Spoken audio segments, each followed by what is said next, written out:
સાંભળને, આજે સવારે લેટ થઈ ગયું, ટિફિન પણ નથી લાવી અને ભૂખ બી બહુ જોરદાર લાગી છે. ભૂખ તો મને પણ બહુ જોરદાર લાગી છે. હવે શું કરીએ? ઓનલાઈન ફૂડ ઓર્ડર કરી દઈએ? ના હો, હું બહારનું ફૂડ નથી ખાતી.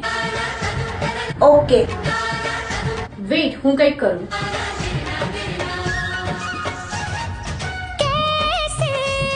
नैनों से नैन मिलाऊं सजना कैसे, मैं ऐसे ना घबराऊं सजना कैसे, आए ना ऐसे मोहे लाज सजना, छूना ना देखो मोहे आज सजना.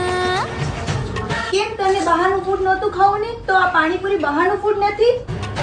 એક્સક્યુઝ મી, તો પાણીપુરી નહીં, ભારતની સૌથી શુદ્ધ અને હાઇજેનિક પૂરી જલપુરી ખાઈ રહી છે. તો હવે તમે પણ ખાઓ હેલ્ધી એન્ડ હાઇજેનિક જલપુરી. तेरा फूल सा है हम